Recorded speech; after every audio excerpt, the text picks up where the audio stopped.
This one Beautiful. I did Participants, is before that it? Christmas. And the main thing I wanted to do here was paint this big tree trunk. The tree trunk to me and the spokes radiating out, that was what really attracted to me to this. And it was on the photo reference that I had was, it was sort of boring green, and it wasn't very interesting. So I decided to make it more autumny. So I changed the colors up and was able to get in some golds and some purples and things like that. So once and that one was pretty big. That was 32 by 24. I had to get a custom canvas made for that one. Then after that, I tackled this one. This one's a 30 by 30 inch landscape. So, you know, it takes me long enough to do this. 30 inch by 30 inch, you know, by the time you've covered that with about 15 coats of paint, it takes a while. Takes a while, yeah. That's beautiful. It is. It's Lovely, lovely. You know, I've had so many compliments about this one. It's not one of my personal favorites, but this is a good point. You know, as artists, we develop a feeling towards our paintings that we're creating. Sometimes it's a good feeling, like I have for this one, and sometimes it's more of an adversarial feeling about, I had to paint that sky 4 times. So, you know, I've had lots of good compliments on that. Now, this little guy, I don't always submit something to the FCA's 10 squared thing, you know, their fundraiser, but I feel badly. But, you know, I want to contribute, but then on the flip side, if I send it all the way down there, it doesn't sell, then I have to ship it all the way back, and I'm out a bunch of money. And really I might as well just make them a donation. Anyway, I was sending a painting. I basically made a deal with myself, and I thought, okay, so if I get into the medal show, this one that's just for signature status people, then what I'll do is, because I'd have to ship that anyway, I'll tuck a 10 by 10 painting into it. It won't cost me anything extra to ship it. That's smart. And I'll just keep my fingers crossed that it will sell and it won't have to come home.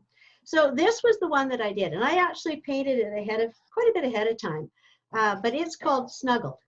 So it's called Snuggled for 2 reasons. One is because they're kind of snuggling with each other, and my husband thought it would be a really good name, but also because I snuggled it into the box. So that was really fun. So that's what I was working on, and then once I finished that, so that was the stuff before Christmas.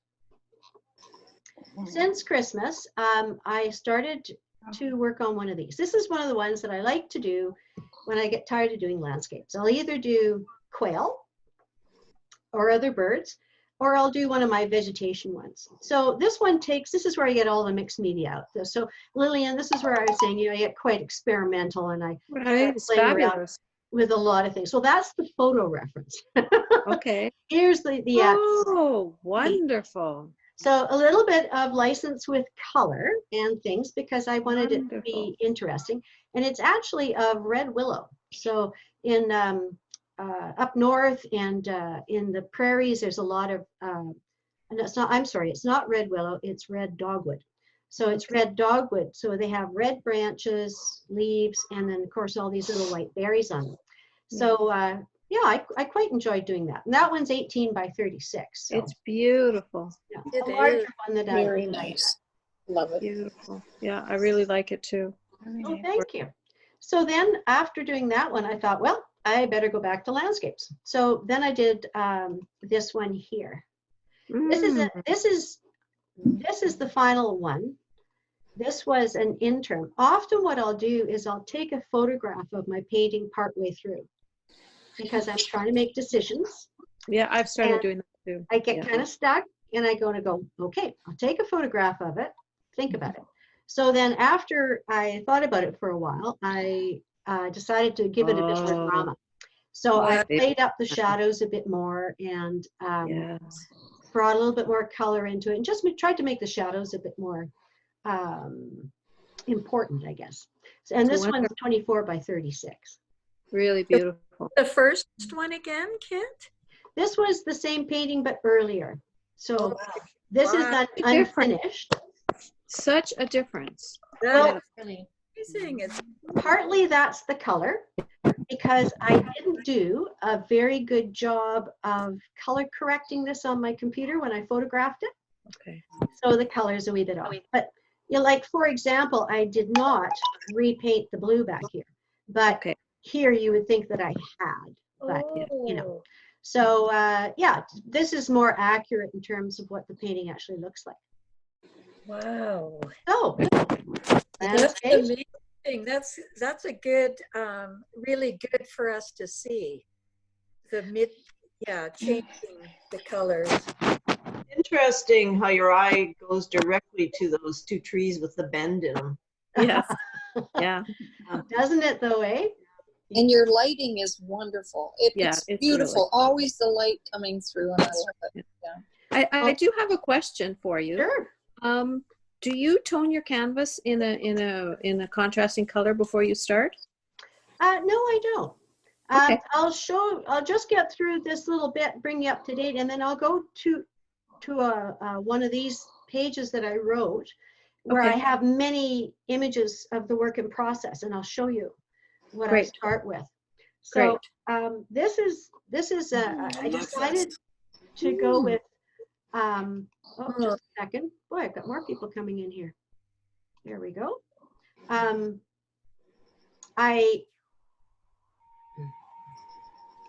I decided then I kind of had enough of the landscape for a time being. So I had this image that I'd photographed years ago, well, 2 years ago, and I've been thinking about it for a long time. And I thought, well, you know, I think I'll paint that. So I decided to do it 12 by 36. And actually, you know, it's actually pretty small. And I was talking to my husband about that, but I was saying, you know, because there's restrictions on the size of canvases at a lot of shows of 40 inches or maybe even 48 inches, I can't go up to like a really big canvas. So my husband was saying, well, if we really, really like it, I could always do it like in a really big format and we'll just keep it in the house. Sensible person. Anyway, so I went ahead with that, and that's the final painting. Ooh. So mainly a lot of bluey grays, a lot of grays, a little bit of that orangey stuff just to make it kind of interesting. And Lovely. actually a fair bit of thick paint for me. It's very lovely. Yeah, I really love it. I just love seeing those pelicans. Really lovely. But I will show you that one. I just have to find it. When did I paint that?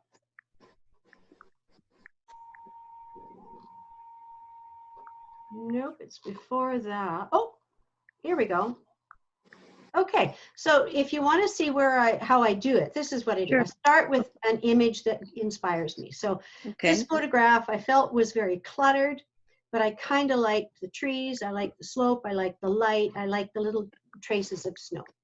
So then what I did was I did a little thumbnail sketch. So this would be like maybe 4 inches by 5 inches, maybe something like that. So not terribly. And I rearranged the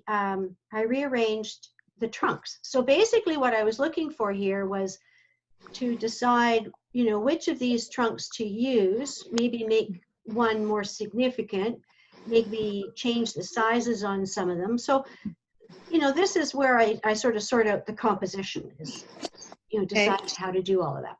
So then the next thing that I do is I put on a layer of a really pretty thin color. So Lily and I don't paint the whole canvas in a single color.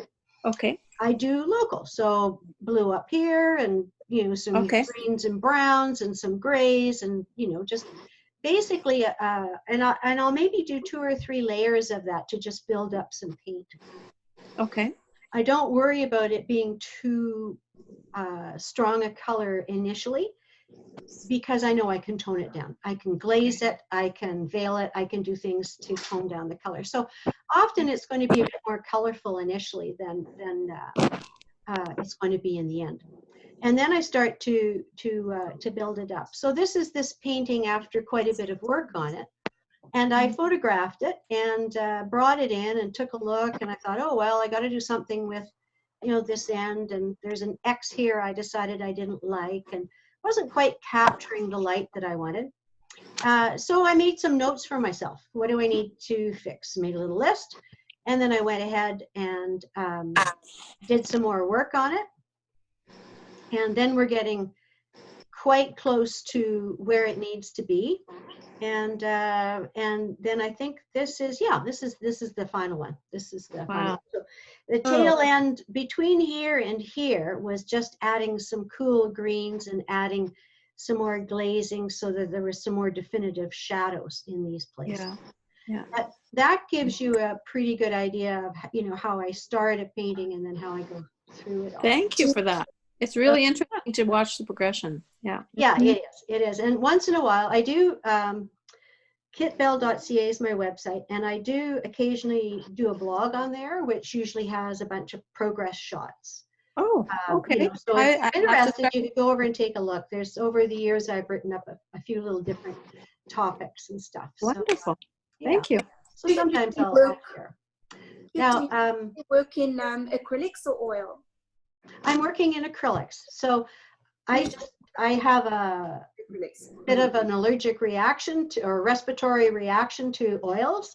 So I don't do anything in oils anymore. And I really like how fast acrylics dry, because I do paint in lots of layers. So I'm in there with more layers and paint over this and paint over it again and glaze it and push it and veil it and lighten it and darken it. And so because I paint that way, acrylics is very easy for me to do. So I thought I would give you a little bit of a studio tour here. Yay, thank you. So I'm going to, okay, so let's bring you back to my screen. So the reference image is actually this one here. Just a second. So this is the actual photograph. So in this particular case, I didn't really need to do much with the placement of the trunks. The placement of the trunks I thought was just actually totally fine. Nature nailed it.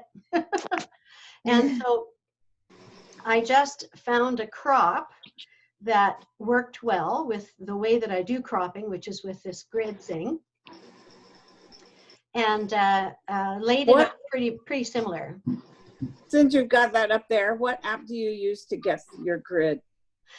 This, okay, has everybody got a pencil? Oh, Yes. wait. That's interesting. These are the secrets that we are tuned in for. This thing is called the harmonic armature.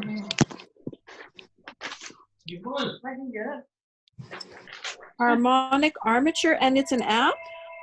No, it is not. It's a theory. So if you can go and Google harmonic armature, and you know, it'll come up with pictures like this. There's been people that have blogged about it, done little YouTubes about it. This harmonic armature goes back a long way, Renaissance era stuff. Okay. So it ends up giving you 4 little sweet spots. Yes. Where all the lines cross. So basically it's each of the middles connected with each of the middles plus the corners. Right.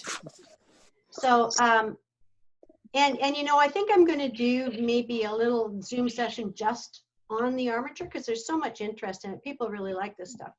Oh, And I love this. It does a really good job. So what I do is where you want to have things, centers of interest or things that are interesting, is at the intersections. So where the most lines are intersecting, those are good places for, you know, centers of interest, focal points. Okay. And basically you want to see if you can get some things going with these lines. Do you see how the foliage follows this line? Mm-hmm. And this one, there's things back here that follow the line, and there's more stuff that follows these lines here. So how do I make it so she can't hear me? There's a little, if you wiggle your button, oh, actually, I muted you, Lynn, it's okay. Okay, so what I do is I bring up my photo reference in an editing program. I use Photoshop Elements editor, and then I'll bring in my harmonic armature and overlay it. And then what I do is I move it around until I see that kind of resonance happening. So I see that, you know, some of these things are lining up. The trail just sort of deeks off right there at the center of everything. So the harmonic armature is a tool that I've been using for quite a few years now to actually help me compose and design my paintings. Do you So use is it, the golden triangle? It's very close. So these points right here, they're Yeah. very, very close to the rule of thirds. And they're also very, very close to the golden mean, you know, the golden ratio. Mhm. Yeah. But, you know, that golden ratio thing, oh, that's going to hurt your head trying to design to that. So I find this works for me really well. And sometimes what I'll do is I'll do it in my, just hang on a second here. I will do it in my sketch pad. Oh. So here, for example, I have actually traced on the harmonic armature first in faint blue pencil that you won't be able to see. And then what I've done is I've done my thumbnail over top of that. And when I'm doing my thumbnail, I take into consideration where those little lines are. So if you're a low-tech person, you know, and you don't have Photoshop editor and it's just too complicated, etc., then you can still take advantage of the harmonic armature using just a sketchbook. so is Photoshop Elements have the armature in it, or you've actually added that to it? I made the armature in a different program, but I have the digital file. So I can send the digital file out to you. Send me an email and ask for it and I'll send it to you. So what I do is when I'm using it, let me see here just a second, maybe I can show it to you. I just have to open a program. Oh, and I need to go back into sharing too.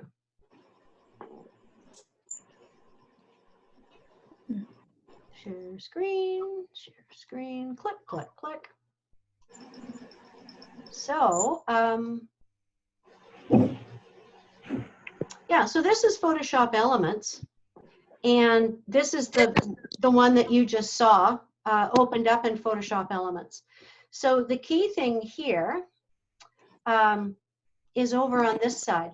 So this is my reference photo, and I brought this thing in as a layer in Photoshop Elements. So any digital editing program that supports layers will allow you to do this. But what I like about this is I can move it around. So I can make it, you know, larger, smaller. I can make it square if I wanted to explore doing some kind of a square. I could say, well, gee, I wonder if I could make a picture out of that.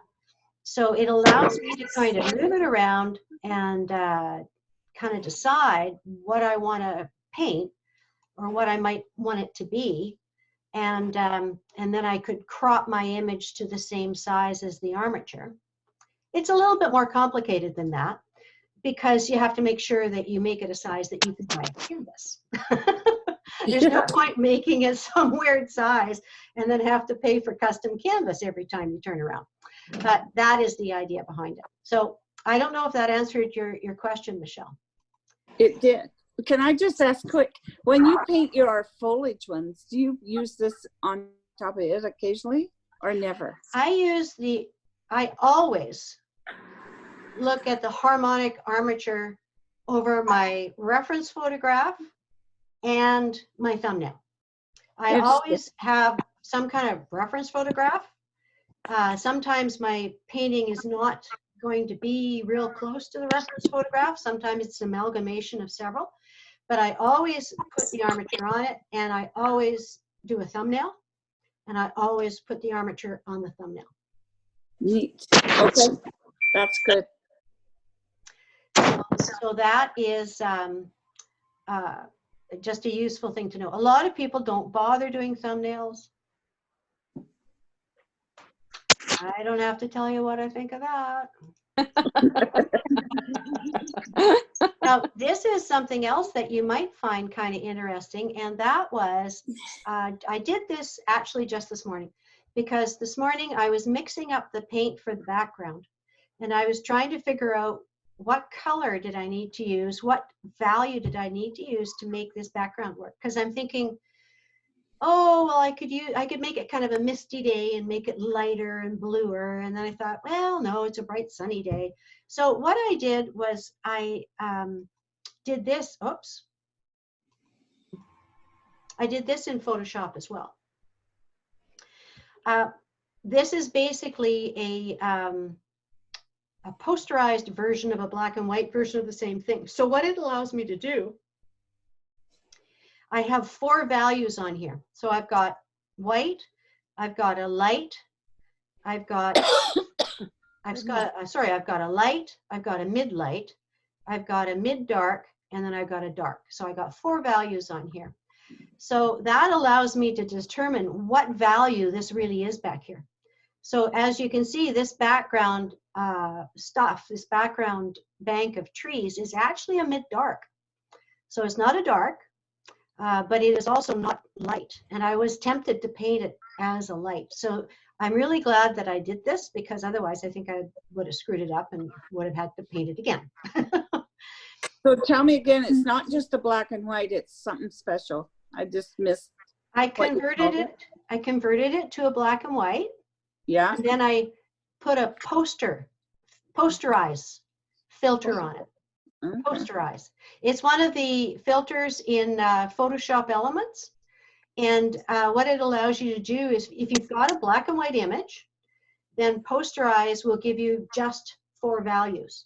So if I was looking at all the values, there's just too many values to look at in that picture and make any sense out of.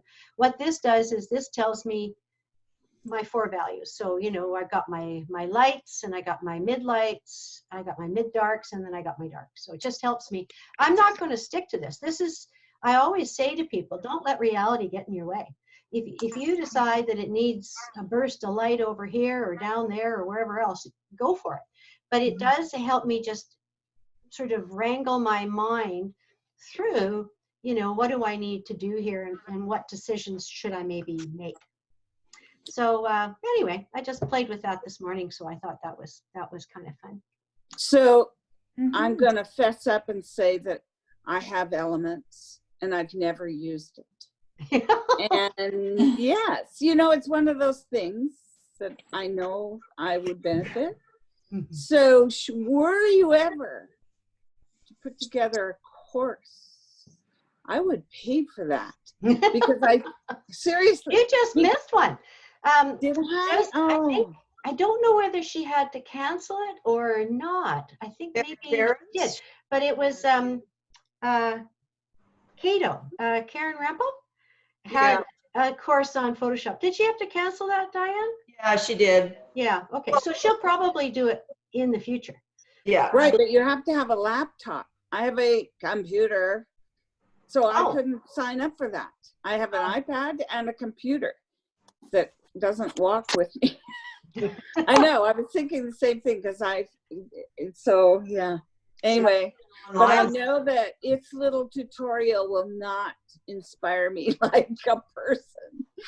Well, Anyway. you know, it's one of those things. There's some of it is knowing what to look for, because there's so much in these programs and you only need 5% of it. You know, so some part of it is to say, okay, what do I need to look for? And then you can YouTube it. Like if you want to know how to use the posterized filter on Elements, you can YouTube that.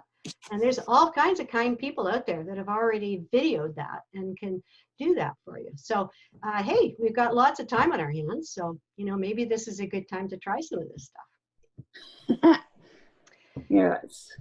Anyway, so I'm going to go back to my painting now. I just thought I'll show you what I've done on it, and I'll show you what my next step is going to be on that. How's that? Did I make it? Yeah, I think I managed not to zoom myself out here. So I've got a whole pile of, whoops, which way do I have to go? Oh, there we are. It's not a mirror. You know, this is the weirdest thing about Zoom, is it's not a mirror.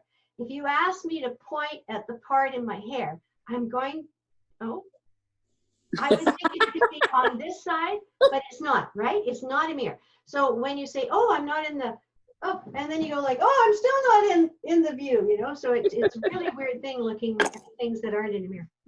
Anyway, so what I did was I put on my thin little underpainting stuff. So you can see it's kind of scratchy. It's just basically a first approximation at the color.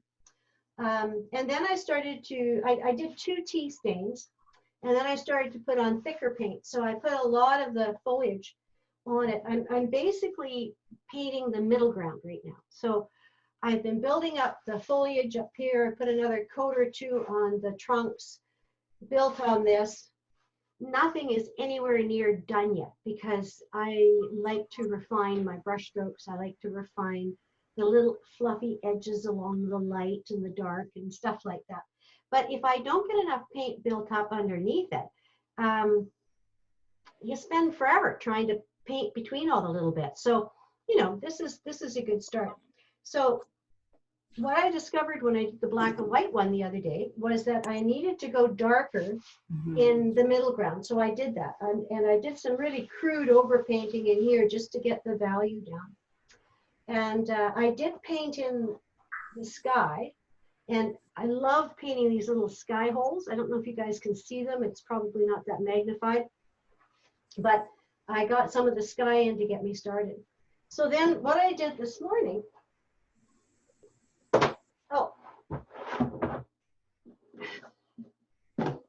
how many of you painted acrylic? Yes. Yes. You're probably pretty familiar with the good old fashioned Stay Wet palette. That's mine. And My palette is not pretty like yours. okay, You should see my oil palette. It's ugly. a couple of tips. You know, I clean this probably about every 10 or 15, 20 minutes of painting. Because what happens is I mix all kinds of colors on there, and then I haven't got any more room to mix new colors. So I scrape it off, I wipe it down, and then I go back. So, you know, clean your palette. It's not a big deal. And then the other thing too is if you get a funky palette, I put a Lysol wipe underneath my sponge. That's nice. So if I've got a Lysol wipe underneath the sponge, it doesn't get as funky smelling as it would otherwise. And you'll notice that I can hold this up and my paints aren't running all over the place. That is because I don't have a lot of water. If you put a lot of water on in your sponge, then your paper's too wet and then your paint is too wet and it just runs everywhere. So that's a little helpful hint or a helpful tip there too. Now when I'm painting backgrounds and skies, something I figured out a number of years ago was that with oils, you can remix the exact color you want. But with acrylics, it's really hard to remix exactly that. So what I do is on a separate little palette, I mix up my background colors. So I spent most of the morning mixing up these guys. So these are the key colors that I need for the background trees and the water.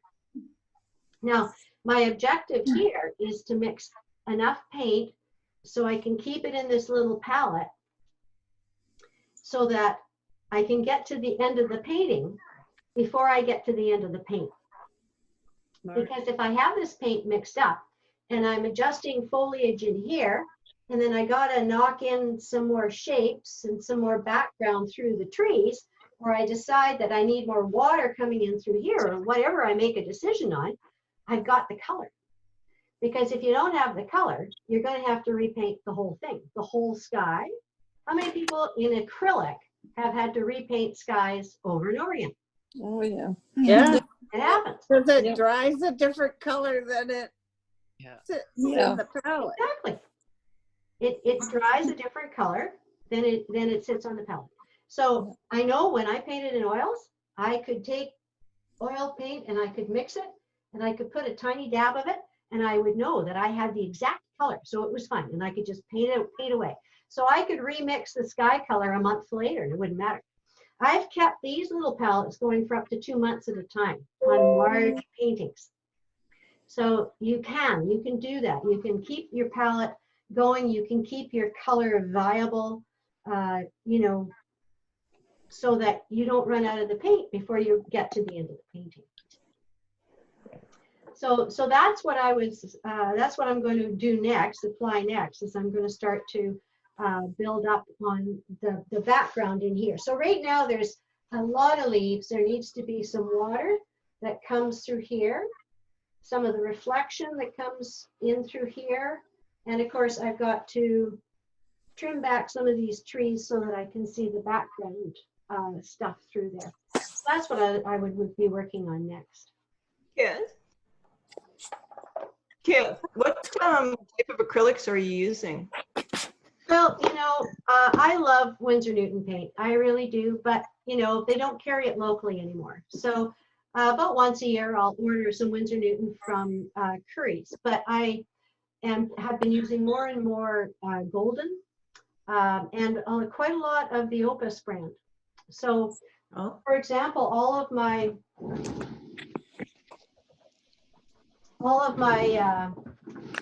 fluids are the Opus brand, and all of my high flows, of course, are Golden because nobody else makes high flows. Well, Liquitex I think does, but I never bought Liquitex, so I just, you know, just never used it. So my palette right now is a mixture of those 3 brands.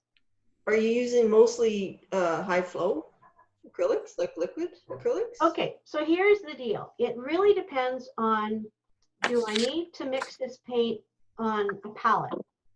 If I need to mix it and keep it on a palette, I'm going to go for heavy bodied paints. Yeah. Because the fluids just run all over the place. It's just ridiculous.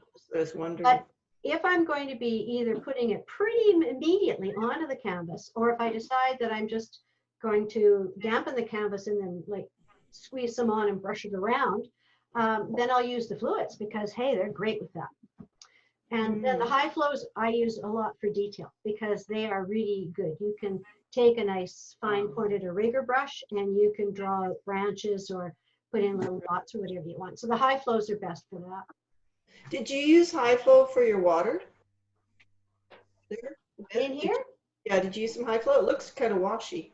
Oh, no, when I'm putting in my first few layers, they've got a lot of medium in them. So that's just regular heavy bodied paint, but with, at least I think that was heavy bodied. Yeah, I think it was heavy bodied, but with lots of medium just to make it thin. And I like to do glazes too. So I like to, I like transparent colors. So I will often add medium to a color later on in the painting and I'll, you know, like a purple over that area, but it'll be a very thin glaze. You know. Okay, I have a question. And it's because I still haven't worked out exactly how I'm going to paint in acrylic. And I'm coming from watercolor. And ergonomically, my body doesn't want to reach a long way. And you have a very big palette. You have the biggest one, the red lid palette. I have all the palettes. I know this is a silly question, but how do you set yourself up to reach the medium, the paint, the easel? It's like I don't quite have an angle right yet or something because my shoulder hurts at the end because I work too hard at it. Okay, so let me see if I can just get, yeah, I think that's got that pretty much That's in range. good, yeah. So, it's really handy having this easel because the easel, like I say, it can go up and down. It's got a tray on it and stuff. So over here on the countertop area, oh, and I've got these lights on stands. So, you know, I can position them to, look over my shoulder kind of thing. They go up and down. But this thing that my husband made, this is counter height, which is comfortable height. I've got a drafting chair, which goes up and down. So I can sit on this thing low, or I can sit on this thing quite high up. So you're right, it's all about ergonomics. A lot of the time when I'm painting standing up, I'll have my towels down here somewhere. My water is right here. I don't know if you guys can see the water.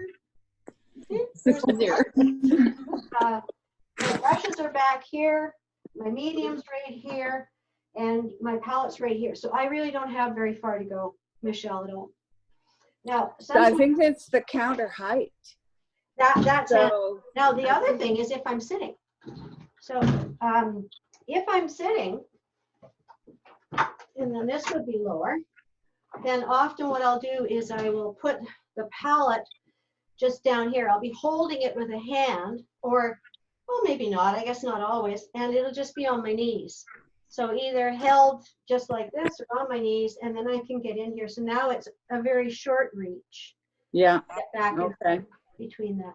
But I do find that if I have my palette like back there and I'm sitting, now I've got to, and after a while, it's just too much. So you got to make things really comfy for yourself. And I've got my screens that are right here, so I can see the screen from my easel. I usually have this thing out because to me, this is like, like Ian Roberts is saying, it's a blueprint. It's a roadmap. So I have to remember decisions that I made when I created this. So so I keep it out. I keep it visible. I just put it on the corner of the desk there and keep it visible so that I can remember to keep looking back at it. And this thing goes up and down sometimes my husband has to fix it. Fortunately, he's good at that. I think he has to fix it now because I can't get it to go up. I need to ask you all a question. I moved into a new place and my art studio downstairs is all newly carpeted. And I'm trying to find what to put down other than taking up the whole carpet and putting hardwood floor down. What would be a good thing to, and drop sheets just don't work because you're moving easels and things around. And I'm battling to find something that'll work that I can throw over a carpet. Would you be able to get some of that really, like there's builder supplies, I think it's like a subflooring that is like would come in sheets of 4x8. That it's a thin plywood. And so, like what I've got, we did the hardwood on our house a few years ago. And when they came in here, I said, oh, no, I don't want hardwood anywhere near my art room. So what we did was we just pulled up the carpet, and I'm on plywood floor. I'm just on the substance. And then we have the hardwood down in the basement for this room. So down the road, we go to sell the house, we'll just put the hardwood in here and it will look just perfect. Whereas if I'm wheeling my chairs around on it and the easels and splattering paint, I mean, my God, you wouldn't believe how much paint is on this floor. It just gives me the freedom to do what we want to. But I would look at that, Caroline, because you could take, the subflooring and put it right on top of your carpet. Yeah. And you should be able to roll your stuff around. That's a fantastic idea. Yeah. Because otherwise I was looking at the garage, DVA or whatever, flooring. I was, oh my goodness. And then it becomes really expensive. So that's a really good idea. Subflooring. Yeah, and it's temporary. So if you decide to move your room, your art to somewhere else or whatever, you can always just pull it up. Thank you. I'm glad I asked you. I never thought of that. Awesome. Thank you. And the other thing that I got, because I just sort of paint in a, it's not actually that much floor space that you need. I bought one of the things you put under your chair, but I bought a square one. It's, for to protect your carpet. Yeah. Well, it's the From your office chair Harrison thing. Yeah, yeah, Yeah. yeah. And it The only wasn't, thing is it that wasn't they're fairly as small. inexpensive. Yeah. Well, but it's 4 feet by 5 feet.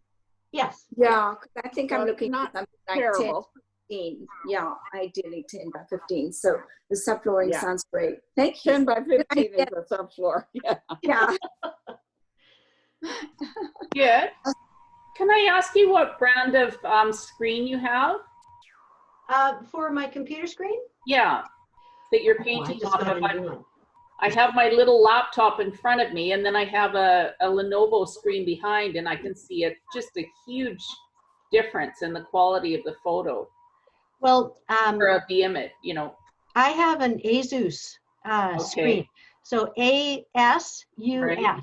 Yeah, that's what my tablet is, and I love And it. the other one that I could really recommend too is Samsung. They have good screens. Mm. What I like about Asus and Samsung is you get a very good bang for your buck. You get quality, but at a reasonable price. You know, Right. so you know it's a good compromise. But I just got this new one, and I love it. It's quite large, and it is slightly curved. Oh. And, you know, initially I was going like, I don't know, like, is this curve thing really working? But if I have it tilted just perfectly, to me, it actually looks rectangular. So yeah, the curve thing actually does work. And then I have an older one that's a little smaller that I have hanging off the wall, which I can swivel out and I can paint from that one. Or I can just turn this one and I can paint from it. But it is nice having a nice big high definition monitor. Mm-hmm. Thank you for doing this. It's just like being right there with you. Yes. Fun, eh? Like, Especially you it's know, a Wednesday, we've got 20 people in here now. Wow. You know, that's just that's really pretty good. I'm so pleased that so many people were interested enough to actually go through the trial and tribulations of you know, logging in, downloading Zoom and logging in and all the rest of that. So that's good and that's encouraging. I'm hoping that I can encourage some of the other you know, people in the chapter to do the same sort of thing. Mm-hmm. And you know, and then we can. Well, I'd love to see a studio tour, even if it virtual wasn't one. with a lesson, like various people, even it doesn't have to be long, just to see how do people set up different sizes of rooms and different lighting and all of that. Well, I lighting. have is a another big thing one. I'd love from you, Kit. Sure. Sure, So she that- says. Maybe I better listen to this first. Oh, no, but another huge thing for me, now that it's acrylic, is learning how to take photos of it. Because the glare off the acrylic, I did get a setup with 2 reverse umbrellas, and I'm trying really hard, and that's okay, I think. But I got a really simple solution to that. Okay. And I do this Don't. with almost every single painting I do. I have to do this. So I get often, because I use so many glazes and I'm putting on lots of medium, it gets too shiny. Yeah. It can get too shiny to the point where I can't even paint on it anymore because it's the glare. I mean, it's just like, ah. So either when I get to that stage, or if I get to the point where I want to photograph it, but it's too shiny to photograph, you just take some matte medium. So just buy yourself a little bottle of Opus Essentials matte medium. You put a bit of that in a little bowl or something, and if it's really thick, you know, sometimes it's a little too thick, I'll put a few drops of water in it. But basically, as long as it's not too thick, you just don't want any brush marks. And then I just brush that over the whole thing, like it's like a glaze or something, you know. And when that dries, it dries matte. And now it's easy to take photographs of it. It's easy to paint more on top of it because the glare is not in your eyes.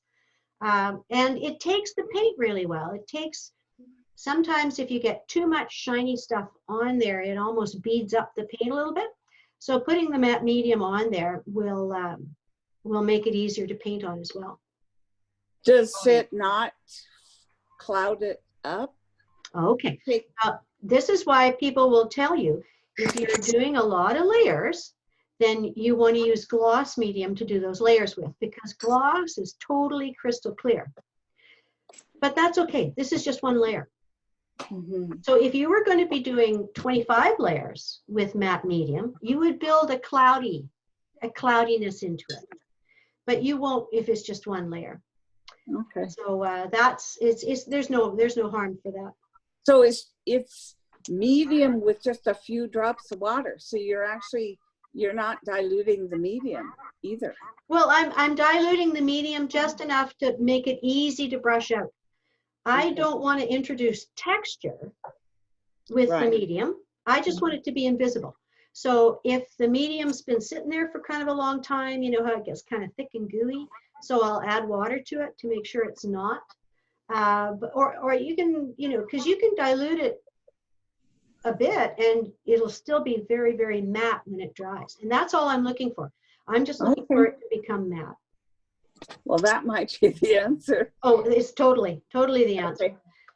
Okay. Because I've worked a lot on being able to take really good photographs of my work, and I paint in acrylic and I paint with lots of gloss medium, and so it is shiny. And I will do that before I take my final photograph. I will put a little bit of matte medium on it, let it dry, take it down, photograph it, bring it back up, color balance it, and then once I'm sure I'm good, then I'll put my isolation coat on, and that makes it shiny again. And I do like it when it's shiny. It's just that I can't see it sometimes when it's so shiny.